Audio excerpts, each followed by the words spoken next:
A Roth conversion is a strategy where you move traditional SEP or rollover IRA funds into a Roth IRA for tax-free future growth. Anyone can do it, no matter your age or your income limit. So the younger you are when you do it, potentially the larger the benefit. They're even more powerful when converted in a down market because all that potential growth in the future would now be in a tax-free Roth IRA. But there are ways you can get tripped up. So in this video, I'm going to go over what I think are the 5 most common conversion mistakes so you don't make them. Hey, I'm Colin Exelby and I provide financial planning for business owners and their families that just make sense. I own the financial advisory practice Celestial Wealth Management and provide advice virtually to clients all over the country. Now, before I reveal the #1 mistake that many people make when performing Roth conversions, it's important to point out important disclosures. The information in this video is for educational purposes. This is not specific financial planning, health insurance, or investment advice. In addition, everyone's tax situation is different. You should discuss your tax situation with a qualified tax advisor before implementing any planning strategy. Okay, now that that's out of the way, the #1 and by far the most often made mistake is not knowing what's called the Pro-Rata Rule. Roth conversion pro-rata is one of the most searched for terms on Google about conversions. So that tells me that many people don't understand it. Many financial planners, many DIY investors, and CPAs don't understand this rule. So here's the deal. IRAs may contain assets that are pre-tax, but also after-tax contributions. If your entire IRA is pre-tax, then the entire conversion is taxable. That's easy. But what if it isn't? Many people mistakenly think they can just pull their after-tax contributions out of the IRA and convert those to a Roth without tax consequences. No, you can't. The IRS is smarter than that and will come after you for back taxes and potential interest and penalties if you try it. When performing a conversion, a portion of both the pre-tax and post-tax money comes out of the IRA. It is not only the post-tax money. That's what's called the Pro-Rata Rule. Here's how it works. Let's say you've accumulated a $500,000 IRA. You made too much money to fund a Roth IRA because of the annual income limit, so each year you put in an annual after-tax IRA contribution. Let's say you contributed $40,000 over the course of a decade in after-tax contributions. Now, let's say that you want to do a $35,000 Roth conversion. Many people mistakenly think that 100% of that $35,000 conversion is tax-free because it is below what they contributed, and that is where the big mistake occurs. According to that Pro-Rata Rule, only 8% of the IRA balance is after-tax contributions. $40,000 of contributions divided by a $500,000 balance is 8%. So that also means that only 8% of any conversion made would be non-taxable, and the other 92% is taxable. In this example, only 8% or $2,800 of the $35,000 conversion is tax-free. The rest is fully taxable. In this second example, say you have a $200,000 IRA balance and you contributed $60,000 in after-tax contributions. That ratio is 30%. But what if a bear market caused the balance to drop by 50%? And the balance in the IRA is only $100,000.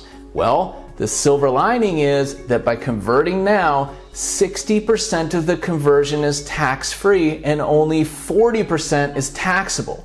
That's the power of converting during a down market. If you have after-tax funds in an IRA, don't forget about the Pro-Rata Rule when doing a Roth conversion. You may owe more or you may owe less than you think once you factor it in. Okay, the #2 Roth conversion mistake is actually not converting enough assets while you're young.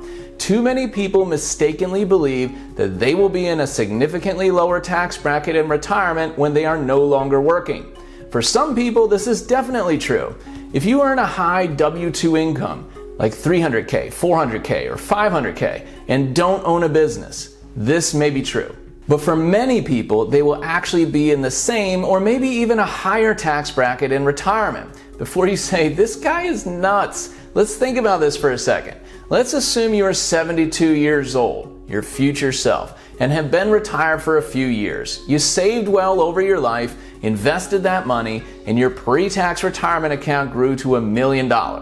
Let's also assume that you worked hard and earned the maximum Social Security benefit, $4,194 a month at 70 based on current rates. That's essentially $50,000 a year.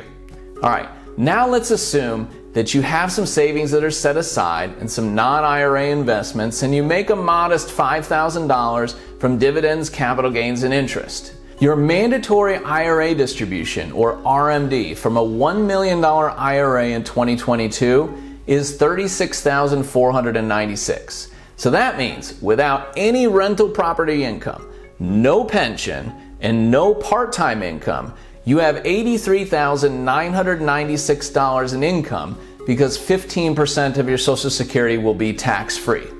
That puts you at the top end of the 22% tax bracket if you're single, and real close to the 24% bracket where you're taxed the same as someone making a W-2 wage up to $170,000. But wait, Colin, I'm married. I have different rates. Yes, you do, but you also probably have retirement accounts for your spouse and Social Security for them, so your income will be even higher. And this doesn't even include the potential for higher tax rates in the future.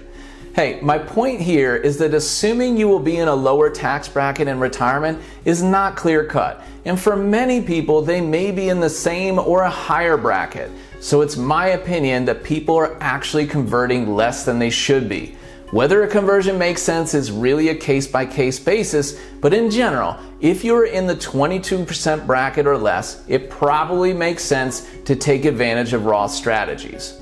Okay, the number 3 mistake I see people make when doing Roth conversions is forgetting about the IRMAA penalty when you're age 63. What's IRMAA? IRMAA is essentially the Medicare surcharge on high-income earners. Your Medicare insurance premium is based off your income 2 years prior. So at age 65, when you become eligible, it will be based off of your income when you're 63. And Roth conversion income is included in that calculation. If you want to learn more, check out my video on why you want to be mindful about that mean old lady IRMAA. Your Medicare premiums can be significantly higher in retirement because if you convert significant assets at age 63 and over.